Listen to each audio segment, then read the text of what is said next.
Avoidants don't fear love itself. They fear the loss of control that comes with real attachment. Love, when it stays light or undefined, feels manageable. It can be compartmentalized. It can be easy without rearranging the internal structure that keeps them feeling safe. But when love begins to root, when it moves from interest into emotional relevance, it threatens the system they've relied on to survive closeness. Falling for you violated an internal rule that governs how they move through relationships. I stay safe by staying self-contained. This rule isn't conscious or malicious. It was learned early, reinforced repeatedly, and rewarded over time. Independence became the solution to emotional uncertainty. Self-reliance became protection. Not needing became strength. Your presence didn't feel chaotic or demanding. There was no emotional volatility to push against. No drama to justify distance.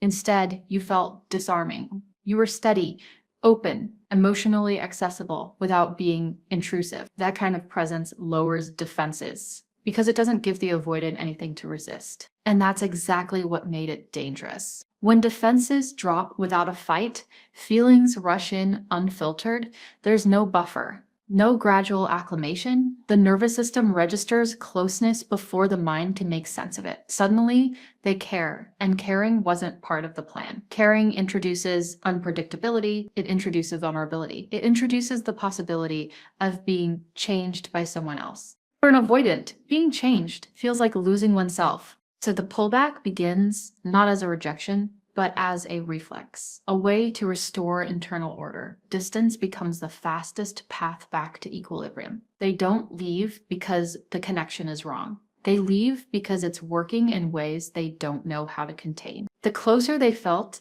the more distance they needed to breathe. For an avoidant, attraction doesn't activate bonding first. It activates threat assessment. While others lean in when they feel drawn, avoidants pause, they scan, they measure. The nervous system asks, not do I want this, but can I afford this? As attraction deepened, questions surfaced quietly beneath the surface. Not as conscious doubts about you, but as internal calculations about cost. How much will this demand of me? What will I lose if this deepens? How much of myself will I have to give up to stay? These questions aren't pessimistic, they're protective. Avoidance learned early that closeness often comes with expectation. Expectation leads to obligation. Obligation threatens autonomy. So when attraction starts to feel like attachment, the body reacts before the mind can rationalize it. Distance wasn't rejection. It was regulation. Stepping back allowed their nervous system to slow down. It reduced the emotional intensity to a level that felt familiar. In distance, they could breathe again. They could think. They could feel like themselves. And that relief reinforces the behavior. The body learns. When I step away, I feel safer. This is why the shift often feels abrupt to you. One moment, there's warmth, engagement, emotional presence. The next, there's space, silence, or emotional flattening. What changed wasn't their interest. What changed was their capacity to stay regulated while feeling it. The closer they felt, the more they needed distance to breathe. Not because closeness was suffocating, but because it was destabilizing. It challenged the belief that they could remain untouched in intimacy. In their system, distance isn't the absence of feeling, it's the mechanism that makes feeling tolerable. And until they learn that closeness doesn't require self-abandonment, distance will always feel like the safer choice, even when it costs them the connection they secretly didn't want to lose. They don't just avoid you, they avoid the version of themselves that wanted you. Wanting you cracked the image they depend on to feel safe in the world.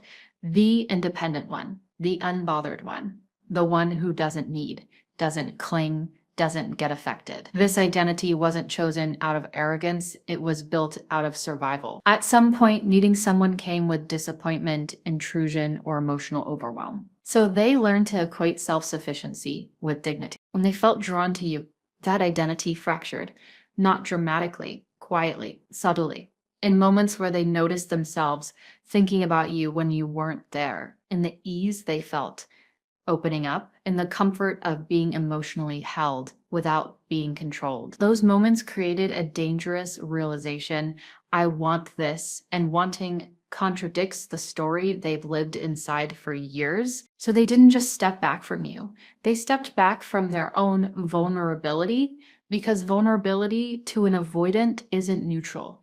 It's associated with shame, not the loud, self-punishing kind, but the quiet kind that whispers, "You're weaker than you thought." And when shame appears, avoidants don't confess it, they contain it. Shame doesn't look like guilt in avoidance. It looks like silence, a delay in responses, a cooling of tone, a sudden need for space that can't be explained without exposure. Silence is protective. It restores the image of control. It lets them retreat into the version of themselves that feels familiar and respectable. Inside that silence, a loop forms.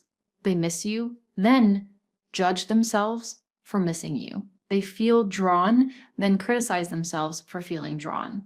Each feeling becomes evidence that they're losing composure. And instead of sharing that internal conflict, they pull away to stop the feedback loop altogether. Distance becomes the antidote to shame. This is why their withdrawal often feels disproportionate to what happened. There was no argument, no demand, no pressure, just connection. And connection triggered a self-confrontation they weren't prepared for. Avoidants don't fear intimacy because it's intense. They fear it because it reveals parts of themselves they've worked hard to keep dormant. Consistency would have meant admitting this was real. Consistency isn't just about showing up. It's about admitting significance. To be consistent with you would have meant acknowledging that this connection mattered, not just to you, but to them. And that admission carries weight. Emotional ownership means recognizing that your presence has impact and that their absence would be felt. Ownership creates expectation. Expectation creates responsibility. Responsibility threatens autonomy in the avoidant nervous system. Not because autonomy is selfish, but because autonomy once meant safety. It meant no one could demand more than they had to give. It meant they could leave before being needed. So instead of settling into a steady rhythm, they oscillated, warm, then distant, open, then closed, present, then gone. These shifts weren't designed to confuse you. They were attempts to manage internal conflict. One part of them wanted closeness. Another part wanted containment. Consistency would have required choosing one. Oscillation. Let them have both temporarily. When they were warm, they were responding to genuine connection. When they pulled back, they were responding to fear. Not fear of you, fear of what staying would require emotionally. Each retreat restored a sense of independence. Each return reactivated longing. And without the tools to integrate those states, they moved back and forth between them. This split is exhausting for both people. For you, it felt destabilizing. For them, it felt necessary. Consistency would have forced them to face questions they weren't ready to answer. What do I owe this connection? What does staying say about me? What happens if I can't maintain the image of being unaffected? Avoidants often believe that if they stay, they'll eventually fail, disappoint, withdraw, or hurt the other person. So they preemptively destabilize the bond. Inconsistency becomes a way to avoid being fully responsible for the emotional outcome. If nothing is fully established, nothing can be fully lost. But here's the quiet truth. The inconsistency wasn't because the connection was weak.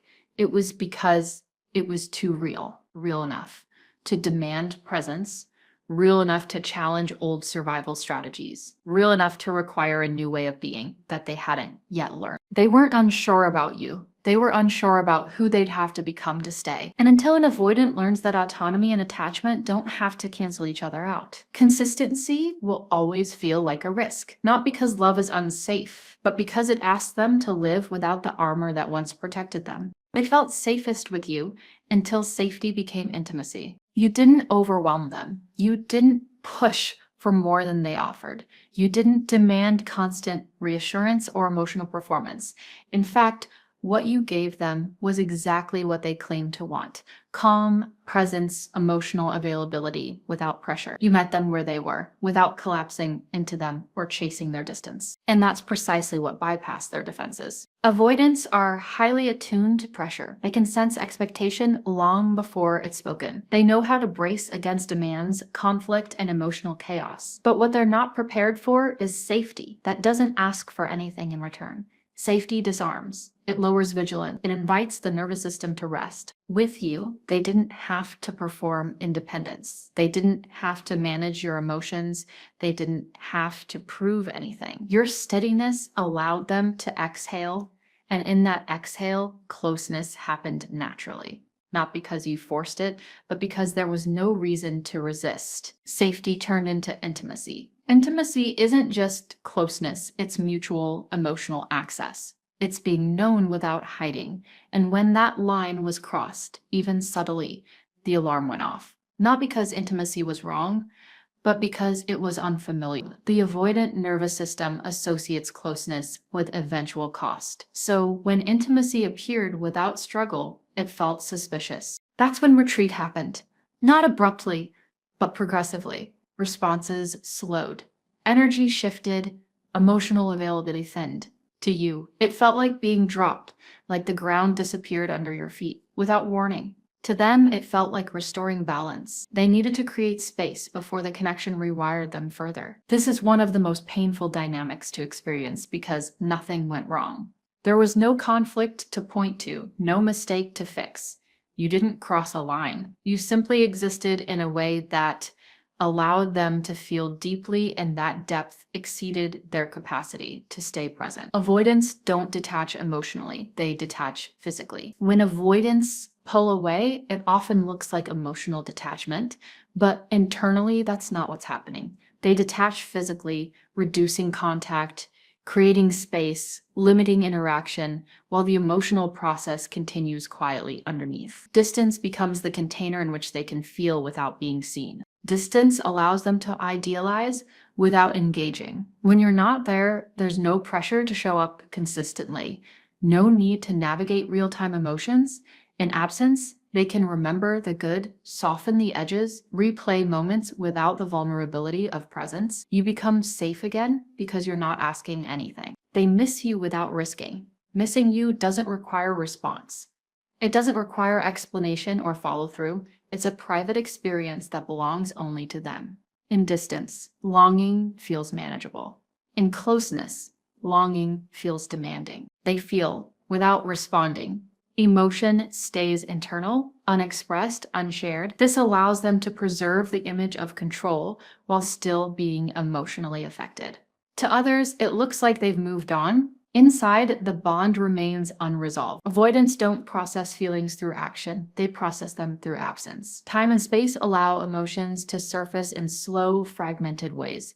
That's why you may have sensed their presence more strongly after they pulled away. The connection didn't disappear, it became internalized. In absence, you weren't triggering their defenses. There was no immediacy, no need to regulate closeness. That's when the feeling could expand.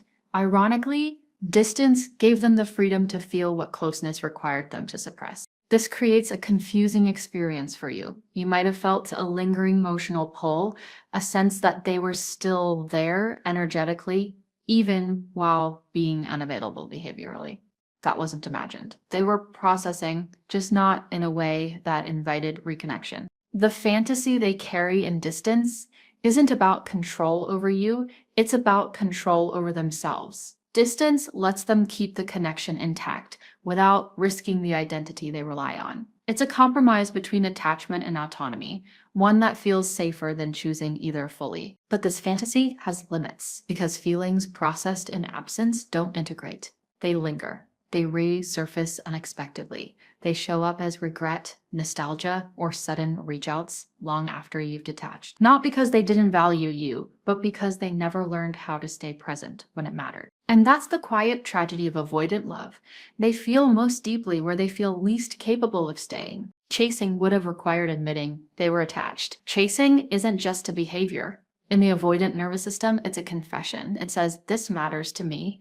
It says, I'm affected. It says, I need something outside of myself. And that admission feels like failure to someone who learned early that safety comes from self-reliance. For avoidance, pursuit equals dependence. And dependence doesn't register as romance. It registers as danger.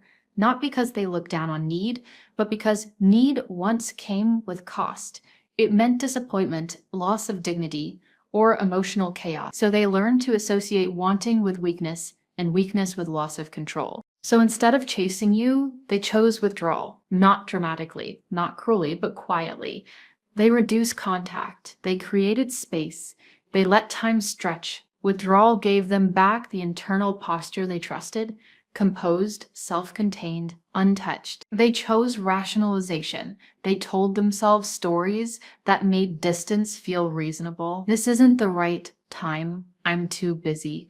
We want different things. The connection isn't that deep. These narratives weren't lies meant to deceive you. They were psychological scaffolding meant to stabilize themselves. Rationalization allowed them to step away without confronting the truth of their attachment. They chose self-justification. Every avoided message, every missed opportunity to reach out was internally explained. I'm protecting my peace. I don't want to lead them on. I'm just being realistic. These justifications weren't cold. They were protective. They allowed them to maintain an identity that didn't include longing, not because they didn't care, but because caring threatened who they believed themselves to be. To chase you would have meant acknowledging that the connection had power over them. It would have meant risking exposure. And exposure for avoidance feels like standing without armor. So they stayed still. And in staying still, they appeared indifferent. But indifference is often the performance of someone trying not to reveal how deeply they've been moved. You weren't a person to them, you were a disruption. You weren't just someone they liked. You are a mirror that reflected a version of themselves they weren't prepared to meet with you. Emotional safety existed without pressure. You didn't demand constant access. You didn't try to control the pace. You allowed connection to unfold naturally. That alone was disruptive. You offered connection without control, no games, no manipulation, no emotional debt, just presence. And presence, when it's clean and consistent, exposes the absence of defenses. It invites authenticity. It asks nothing, and that's what makes it destabilizing. You offered intimacy without demand. You didn't require them to perform closeness or prove their feelings. You allowed them to come forward as they were, and in doing so, you showed them something unfamiliar. Intimacy doesn't have to cost autonomy. That mirror was unfamiliar. And unfamiliar doesn't feel neutral to an avoidant. It feels unsafe, not because it's bad, but because it challenges the blueprint they've lived by. If intimacy can exist without control, then the walls they built may no longer be necessary. And if the walls aren't necessary, then what were they protecting themselves from all this time? Avoidants don't run from people. They run from unfamiliar versions of themselves, from the self that wants, from the self that softens, from the self that could stay. You didn't threaten them with loss. You threatened them with change. You represented a way of relating that didn't require emotional armor. And armor, once worn long enough, becomes identity. Removing it feels like losing oneself, even if what's underneath is more real. That's why their distance can feel so personal. It isn't about your worth. It's about their readiness to inhabit a self they haven't yet learned to trust. You didn't destabilize them by doing too much. You destabilize them by being real. And until an avoidant learns that attachment doesn't erase autonomy, that closeness doesn't equal captivity, they will continue to retreat from the very connections that reveal who they could become. They felt you most when you stopped trying to be felt. When you stopped reaching, something fundamental shifted in the emotional field between you. Not because you played a tactic, not because you withdrew to provoke a response, but because the pressure disappeared, and with it, the avoidance primary defense. When you stopped reaching, there was no pressure to perform, no subtle expectation to respond a certain way, no emotional tone they had to manage. Your silence didn't accuse them. It didn't chase them. It simply existed. And for the first time, the connection wasn't demanding regulation. When you stopped reaching, there was no need for them to withdraw. Avoidants pull away most intensely when they feel pursued, not because pursuit is wrong, but because it activates the fear of engulfment. Your detachment removed the stimulus that triggered their distancing reflex. They didn't have to protect their autonomy anymore. It wasn't under threat. When you stopped reaching, no one was chasing their distance. And this is where the paradox appears. Avoidants rely on distance to regulate closeness, but distance only works when someone is still oriented toward them. When the other person truly steps back, distance loses its function. It no longer feels like control, it feels like absence. That's when the loss registered. Not loudly, not dramatically, internally. There was no panic, no immediate pursuit, no emotional confession. Avoidants don't process loss through outward collapse. They process it through quiet realization, through moments where the emotional tether they assumed would always be there isn't. Your detachment forced them to confront something they had avoided up until that point. The connection wasn't just emotionally available, it was conditional on presence. And once presence was removed without protest, the illusion of endless access dissolved. This is why your absence felt heavier than your presence ever could. When you were there, they could regulate closeness by pulling back. When you weren't, there was nothing to regulate against. The emotional space you once occupied didn't close. It echoed. Avoidants often mistake availability for permanence. They assume emotional access is infinite because it always has been. When that access ends quietly, without drama, without explanation, the nervous system finally feels the cost of distance. They didn't miss you because you disappeared. They missed you because you stopped holding the connection open. And that distinction matters. Because what landed wasn't abandonment, it was consequence. They didn't stay away because you weren't enough. They stayed away because you mattered. You weren't rejected. You were unintegrated. You entered their emotional system faster than they knew how to metabolize. You represented closeness without chaos, intimacy without control, connection without debt. And while that sounds ideal, it destabilized the very strategies they rely on to feel safe. They didn't lose interest. They lost emotional control. And for avoidance, emotional control is everything. It's how they survive intimacy without dissolving into it. When they felt themselves caring in ways that they couldn't manage, distance became the only solution they trusted. This is the part most people misunderstand. Avoidants don't leave because something is missing. They leave because something is too present, too alive, too exposing, too capable of changing them. They stayed away, not because you asked for too much, but because you didn't. You didn't demand. You didn't chase. You didn't collapse into their inconsistency. And that forced them to confront the reality of their own emotional limits. You weren't forgotten. You are compartmentalized, stored in a place they don't know how to access without risk.